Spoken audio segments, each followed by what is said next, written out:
दिवसाची सुरुवात बरोबर एक काल्पनिक गोष्ट आहे. एक गाढव एका गावामध्ये एका माणसाकडे काम करत असतं आणि तो गाढव खूप प्रामाणिक असतो. नेहमी ओझी वाहायचा, इतर लोकांची सुद्धा कामं करायच्या, आपल्या मालकाची सुद्धा कामं करायचा आणि कोणाशी काय बोलत नसे आणि शेवटी ते गाढवच होतं.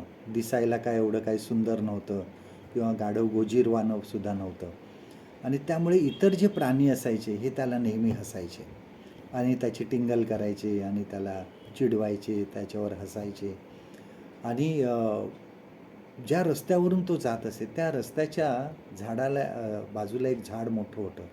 त्या झाडाच्या फांदीवर एक कावळा बसायचा आणि तो कावळा हा गाढव गेला की नेहमी त्याला टिंगल करायचा, त्याला हसायचा आणि सांगायचा की काय तू गाढव आहेस, रोज ओझी वाहतोस आणि ह्यामध्येच तुझं जीवन जाणार आहे आणि नेहमी त्याच्यावर टीका करायचा. पण गाढव जे आहे हे कोणालाही उत्तर द्यायचं नाही. उलट उत्तर तो कोणालाही द्यायचा नाही. तो आपलं काम करत राहायचा आणि एक दिवस एक ससा त्या ठिकाणी त्याच्याजवळ जातो आणि त्याला विचारतो की तुझ्यावर लोक एवढी टीका करतात, तुला लोक एवढी तुझी टिंगल करतात, तुला एवढं हसतात, परंतु तू काहीच बोलत नाहीस, त्यांना उत्तरसुद्धा देत नाही. त्या गाढवाने त्याला सांगितलं की मी त्यांना का उत्तर द्यावं?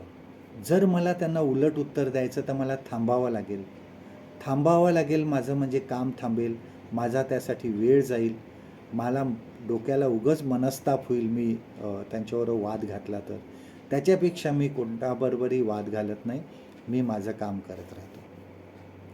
एक दिवस त्या गावकऱ्यांनी त्या ठिकाणी पक्का रस्ता बांधायचं ठरवलं आणि ह्या गाढवाचा त्या ठिकाणी खूप उपयोग झाला. तो त्यांचं साहित्य घेऊन जायचा, परत आणून सोडायचा. दगड आहे, माती आहे, विटा आहे, या सर्व तो वाहण्याचं काम करत होता आणि हळूहळू काय झालं की त्याच्यामुळे त्याचा मालकाला फायदा होत गेला. त्याच्या मालकाला हळूहळू पैसा मिळायला लागला, त्याचं घर सुंदर झालं, त्याचा जो परिवार आहे, कुटुंब आहे, ते आनंदित झाले. त्यांनी स्वतःचं घर नीट केलं आणि ह्या गाढवाला सुद्धा एक छानपैकी तबेला बांधून दिला आणि त्यामध्ये ते गाढव राहायला लागलं. ज्या दिवशी रस्ता पूर्ण झाला त्यावेळेस उद्घाटनाच्या दिवशी ह्या गाढवाचा सुद्धा या गावकऱ्यांनी सत्कार केला आणि त्याला सर्वजण प्रेमाने वागवायला लागले. आपल्या जीवनामध्ये बरेचदा असं होतं, ज्यावेळेस आम्ही काम करत असतो, विशेषतः जेव्हा देवाचं काम करत असतो, त्यावेळेस लोक तुमची टिंगल टवाळी करतील, लोक तुम्हाला बोलतील, हसतील, तुमच्या कामावर ते लोक टीका करतील आणि तुम्हाला उपहासाने काहीतरी बोलतील. पण लक्षात घ्या की त्यांच्या टीकेकडे लक्ष देऊ नका.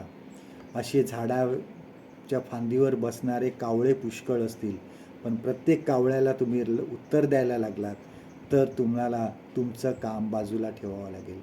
जो मनस्ताप तुम्हाला होईल हा एक वेगळाच असेल. ह्यासाठी आपला त्यांच्यासाठी वेळ वाया घालवू नका. टीका आणि उपहास जे करतात त्यांनी कधी इतिहास रचला नाही, पण प्रामाणिकपणे पुढे जाणाऱ्या लोकांनीच इतिहास रचलेला आहे.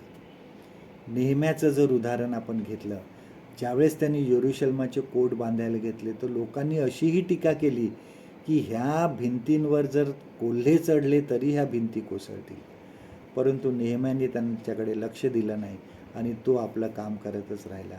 आपल्या जीवनामध्ये अशा झाडाच्या फांदीवर बसणाऱ्या कावळ्यांकडे लक्ष देऊ नका किंवा त्यांच्यासाठी आपला वेळ वाया घालवू नका. आजचं देवाचं वचन आपल्यासाठी हे आहे, नेहेमिया ह्याचं 6वा अध्याय 3रं वचन. नेहेमिया चॅप्टर 6 and verse 3.